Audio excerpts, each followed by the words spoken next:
Des réponses, parfait. J'en ai reçu déjà une et j'ai répondu. Taïb.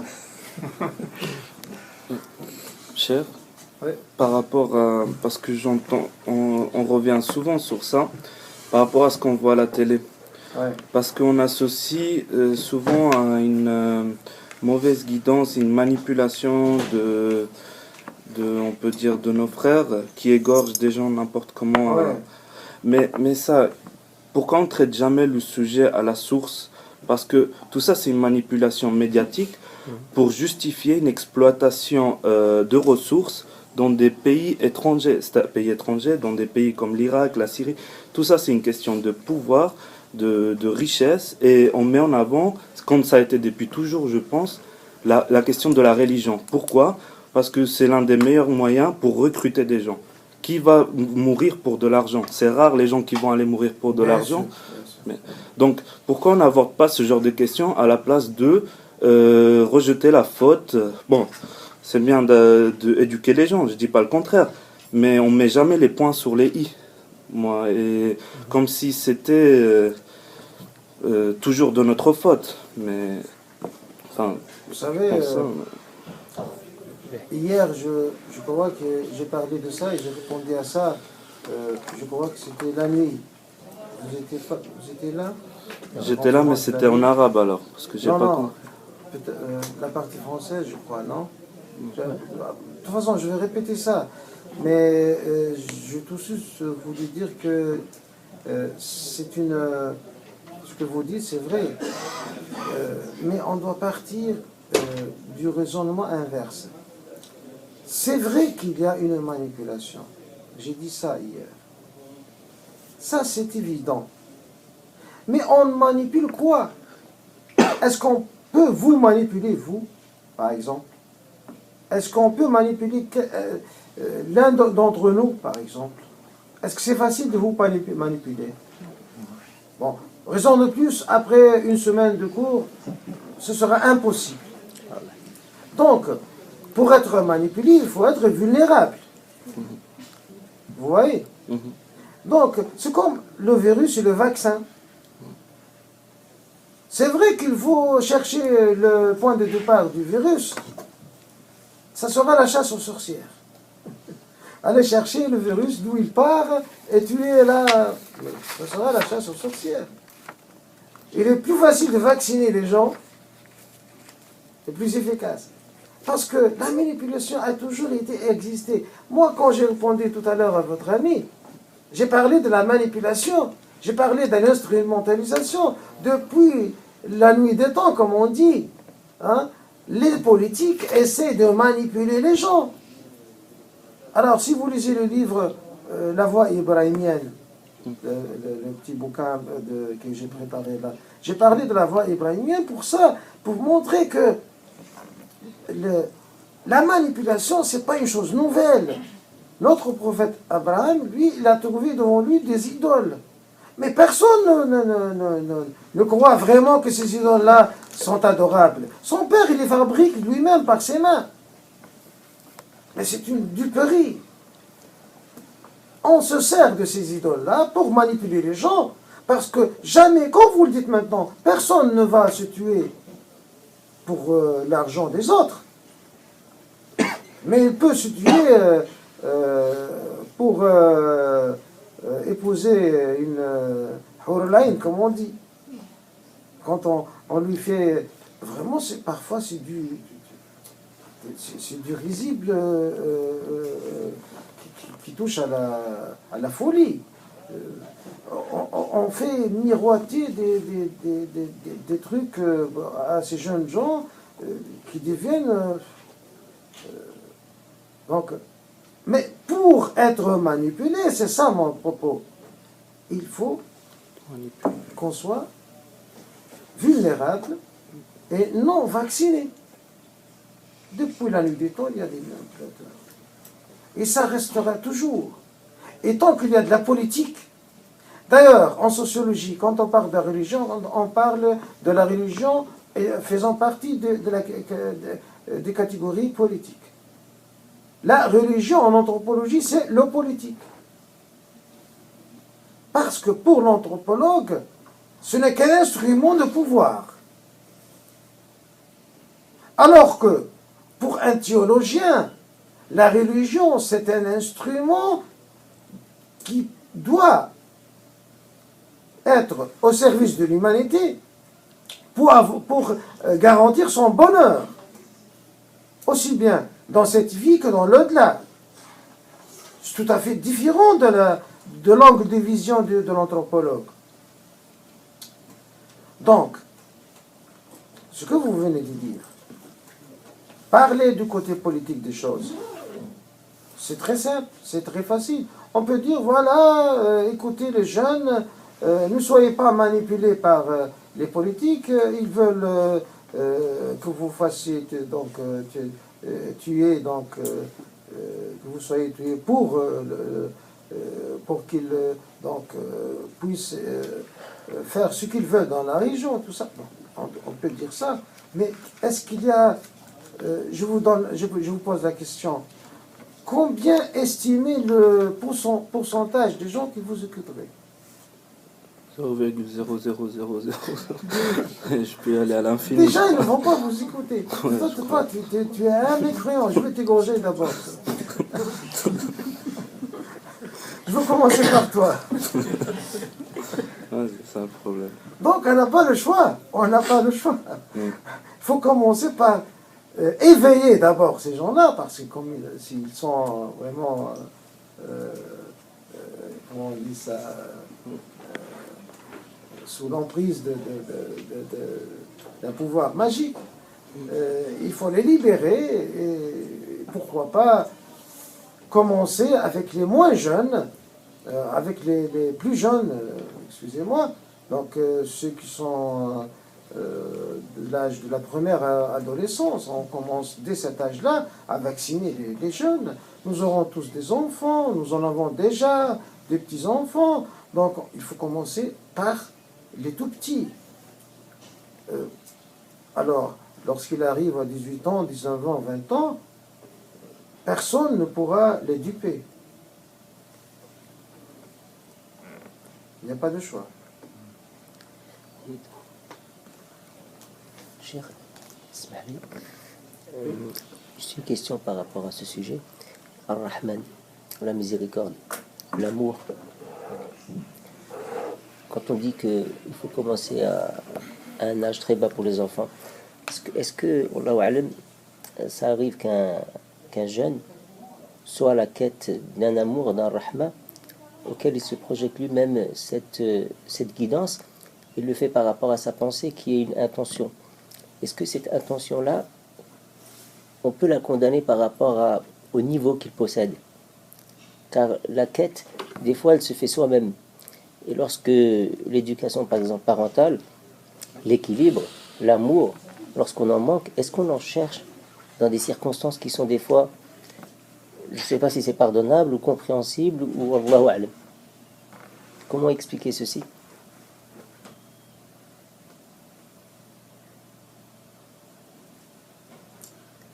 Je ne sais pas si j'ai bien saisi votre question. Je ne suis pas sûr. Enfin, si je peux la résumer autrement, c'est l'équilibre familial, Oui. qui est la base de tout musulman, une protection pour que l'extérieur ne se puise pas à la place de la cellule familiale. Car l'amour, ar-Rahma, Allahu a'lam, le fait d'aimer ses parents, d'obéir et de retrouver un équilibre, en général, on n'a pas tendance à sortir à l'extérieur. Alors, est-ce que ces personnes-là qui ont subi tout ceci par rapport au contexte général, par rapport à l'environnement où ils vivent, par rapport à ses sources et à ses origines et à tout ce qu'on apprend aujourd'hui, est-ce que le fait d'avoir subi ceci, est-ce que son intention est explicable? Je ne dis pas le meurtre, mais je dis est-ce que ça s'éduque? Est-ce qu'il y a une contrainte qui est vis-à-vis de l'origine des parents? Allahu a'lam. La pauvreté, par exemple, la guerre. Écoutez, À l'origine des parents, bien sûr. ici, il faut faire la distinction entre deux phases. la phase de la première enfance, l'enfant est supposé être influencé totalement par sa cellule familiale. Parfois, cette famille est monoparentale. Par exemple, le père est toujours absent. Il est quasiment absent dans l'éducation de son enfant. Beaucoup de familles sont comme ça. Le père vient la nuit, ne peut pas s'occuper de son enfant. À la limite, il le regarde, il le trouve le trouve endormi. Il part tôt le matin, il est encore endormi. Il passe des années, cet enfant-là, avec une famille où son seul parent est sa mère. Alors quand la mère elle-même est appelée à travailler, c'est encore pire. Il perd même ce soutien-là. Et l'enfant est vite mis en crèche. Après la crèche, qu'est-ce qu'il y a? Ce qu'on appelle le jardin d'enfants, je ne sais pas quoi. De toute façon, c'est une chaîne. Cette chaîne est responsable d'une éducation extra-familiale, qui n'est pas une éducation familiale. Un enfant en crèche n'a rien à voir avec un enfant en famille.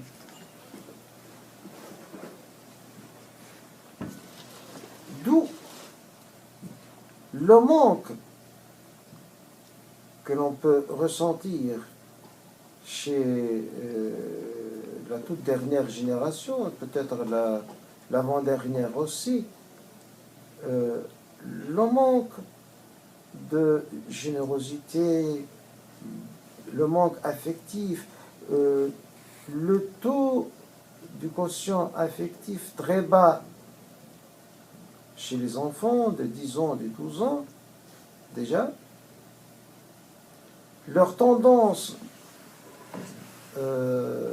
au jeu agressif démontre ceci.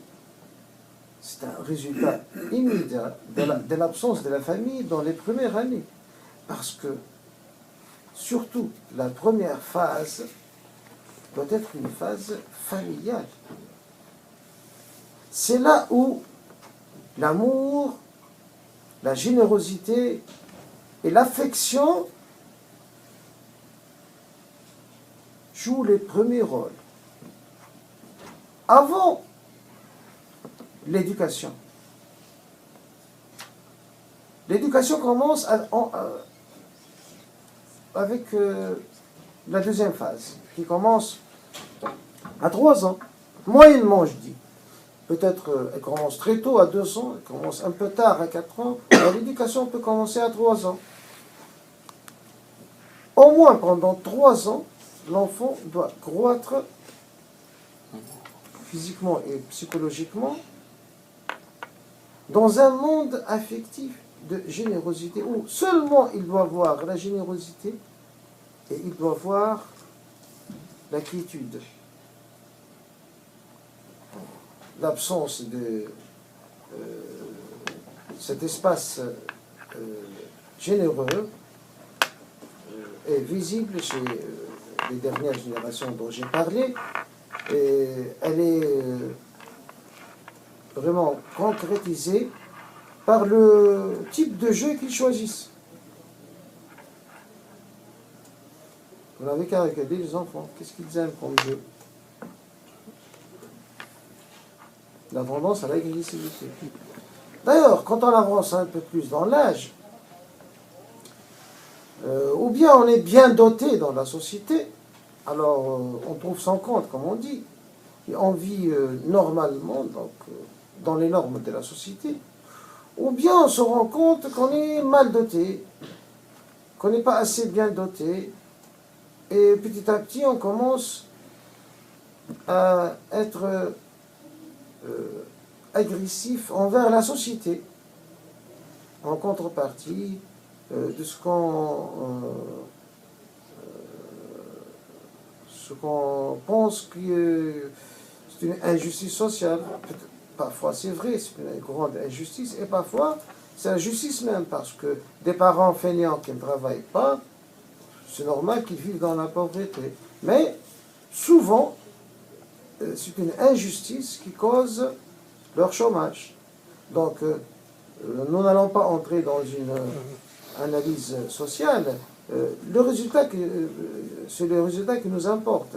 C'est que le sentiment de la justice va provoquer chez l'enfant qui manque déjà sur le plan affectif, qui a une carence affective.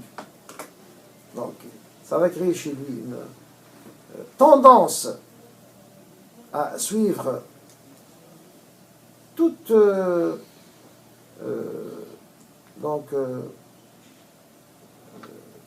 invitation à un acte violent, à un programme très violent et très surtout révolutionnaire, ou quelque chose qui refuse catégoriquement le système qui existe, y compris donc les versions les plus extrémistes de la religion, que ce soit musulman ou autre d'ailleurs. Donc l'extrémisme religieux peut résulter d'une personne qui souffre d'une carence très sévère affective. Une carence affective très sévère. Et le point de départ, c'est la première enfance. La phase 1, de 0 à 3 ans. Bien sûr, la phase 2 aussi, elle est importante.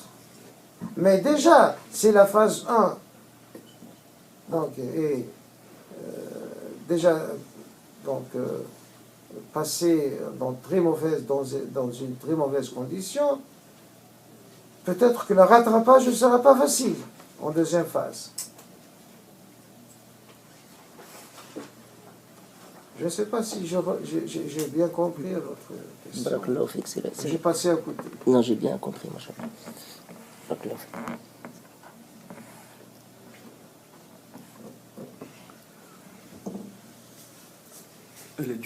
Et l'éducation, elle doit se faire comment? Il faut être sévère, il faut être doux, il faut... 3 ans de générosité absolue. Non seulement il ne faut pas toucher à l'enfant, il ne faut pas le battre, mais il ne faut même pas crier devant lui. 3 ans, ce sont plein de droits à la générosité absolue. Si vous voulez avoir un enfant bien équilibré, vous devez être très patient envers lui les 3 premières années. Parce que n'imaginez pas qu'à cet âge-là, il peut être malin. Quoi qu'il fasse, c'est vraiment innocent. Quoi qu'il fasse. Il faut le comprendre. Il apprend la malignité à partir de 3 ans. Généralement, il l'apprend de ses parents. De ses frères.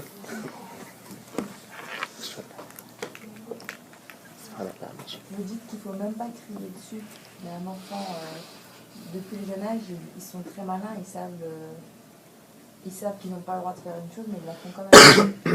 Vous dites depuis très jeune âge, à quel âge précisément? Dès le moment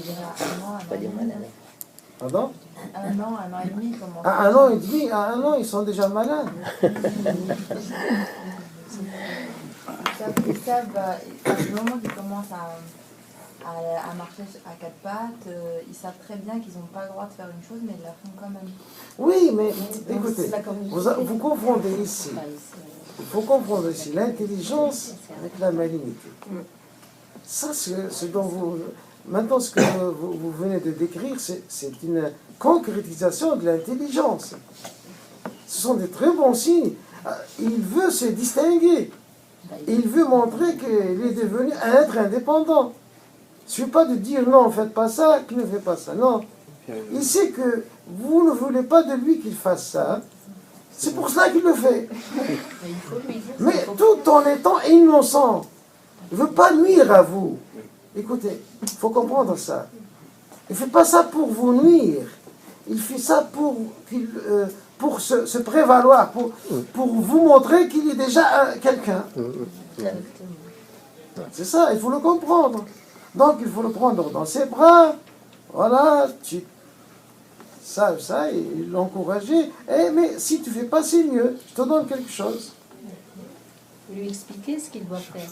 Mais pas lui interdire seulement, se contenter de lui interdire ce qu'il ne doit pas faire. Parce que les enfants, même si vous lui expliquez, il peut ne pas être aussi intelligent pour comprendre votre explication. Parce que dans bien de cas, expliquer quelque chose, c'est la rendre trop compliquée.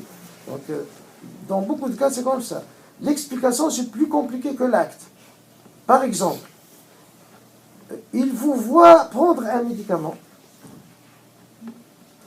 Lui, il voit sa mère boire un comprimé, par exemple. Lui, il veut faire comme elle. Oh, tu as beau lui expliquer, c'est pour que j'ai mal à la tête. Mais comment peut-il imaginer que toi, qui est pour lui un Dieu, hein, tu as le droit de mettre ça dans ta bouche, et lui non. Il ne peut pas avaler ça. Donc, même s'il le fait, c'est pas par malice, par innocence.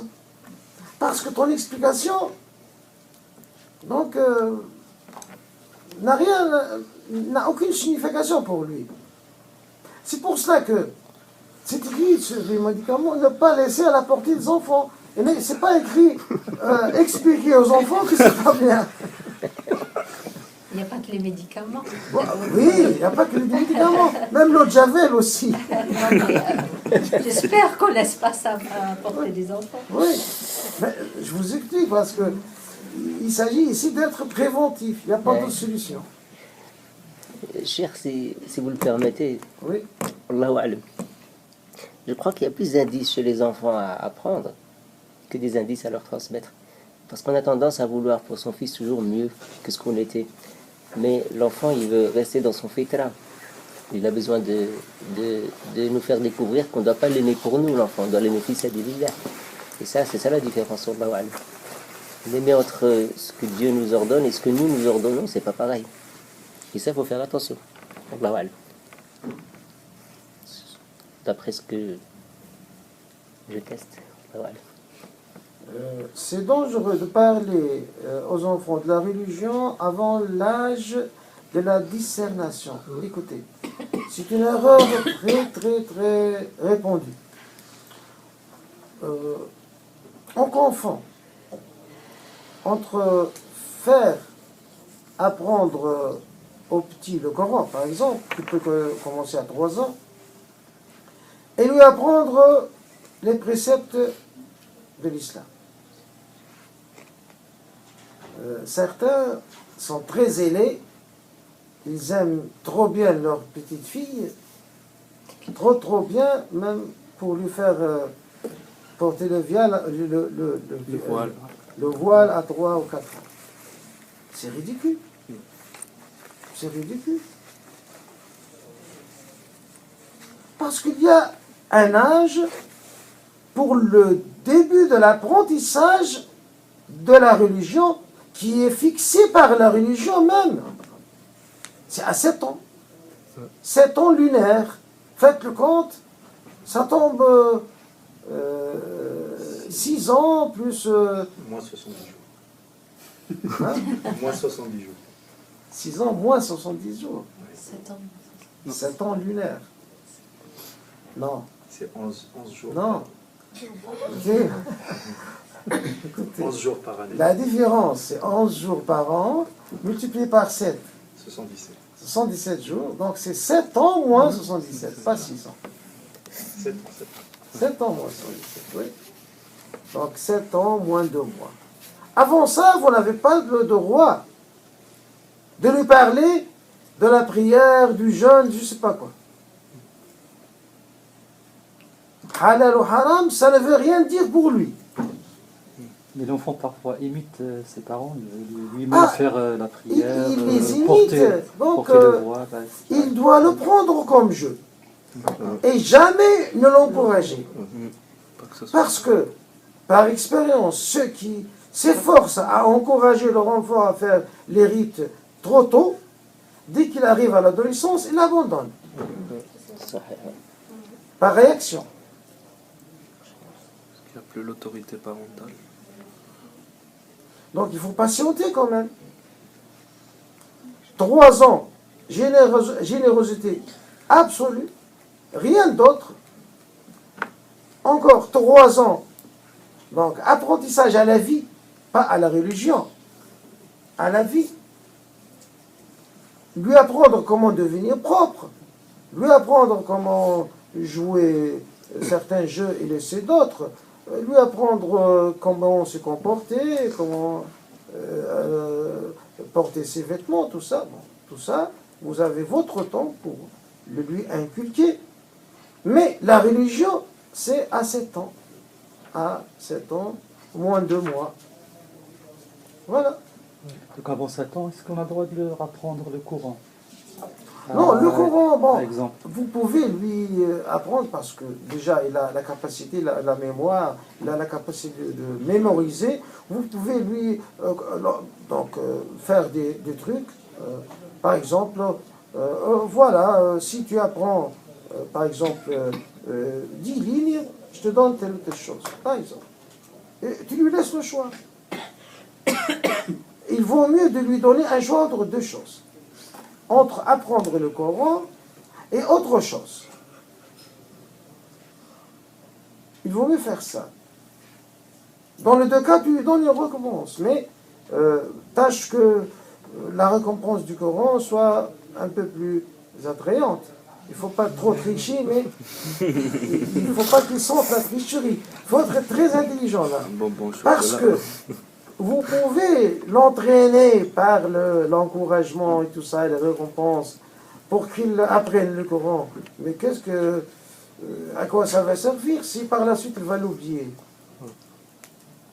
Donc quand il va devenir grand, par réaction, il va donc arrêter en premier lieu, et tout ce qu'il a appris, il va être oublié. Et nous avons beaucoup de gens qui ont oublié leur Coran, qui ont appris donc à l'école coranique, parce qu'ils l'ont appris ou bien de force, ou bien donc sous la pression, ou sous l'encouragement matériel. Donc il faut être un peu ici très donc attentif à ne pas susciter des réactions ultérieurement, à ne pas susciter des réactions qui peuvent l'amener vraiment très loin de la religion. Je sais parce qu'ici en France, ailleurs en Europe, on emmène nos enfants avant l'âge de 7 ans, certaines associations qui apprennent nos enfants la religion, l'arabe et tout ça. Est-ce que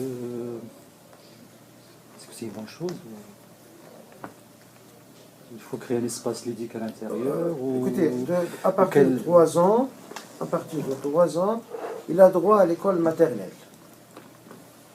Si c'est une école maternelle, disons, respectable, là où on respecte les normes islamiques et tout ça, c'est bon. Mais si c'est une école où on veut forcer les gens à être religieux, et par conséquent, on va les amener à des réactions ultérieurement, comme il est très couramment maintenant fait dans plusieurs écoles. Parfois, ça touche au ridicule. Donc, ils veulent apprendre aux petites filles comment faire le voile, aux petits garçons comment par la suite, dès qu'il aura des signes de barbe, ne jamais, par exemple, raser son visage, tout ça. À l'âge de 5 ans, de 6 ans, l'enfant, on lui fourre la tête de ce truc-là. Par la suite, il y aura une réaction parfois violente. Donc, je ne peux pas dire en absolu, ces associations font du bon travail. Aussi, je ne peux pas nier en absolu leur utilité. Il faut les voir cas par cas. Il faut voir leur programme. Et pourquoi pas, les parents doivent participer à l'établissement de bons programmes dans ces écoles maternelles. Puisque ce sont toujours des associations, c'est un travail associatif, donc vous pouvez participer vous-même. Il faut investir dans ces enfants. Ça, c'est l'essentiel. Il faut investir. Malheureusement, beaucoup de parents ne pensent pas à ça. Alors, ma question est, supposons que le programme est adapté par rapport à l'apprentissage à l'enfant avant l'âge de 7 ans. C'est ça ce qui est ma question initiale. Est-ce que c'est une bonne chose ou c'est pas une bonne chose, supposons que le programme est adapté à l'enfant par rapport à l'apprentissage? Qu'est-ce que vous avez dit à partir de 3 ans? Je dis que c'est une mauvaise chose. Parce que nous, le texte est clair et net. Donc, l'apprentissage doit commencer à 7. Et les sanctions ne doivent pas commencer avant 10 ans. Donc, déjà, 3 ans pour un apprentissage en douceur. Et ce n'est qu'à 10 ans qu'on est autorisé à utiliser la forte manière ou les pressions d'une façon générale. Bon, à cette époque-là, l'unique forme de pression sur les enfants, c'était la raclée, quoi. Mais maintenant, c'est plus de mode. Il y a d'autres pressions, il existe d'autres moyens que la raclée, mais à partir de 10 ans. Il y avait des sacrés Pas cheikhs en avant. raclée. Pardon ? J'ai dit il y avait des sacrés cheikhs en raclée à l'époque. Vous avez toutes les techniques. C'est ça. D'accord. Donc, notre temps est terminé. À demain. Barakallahu fik.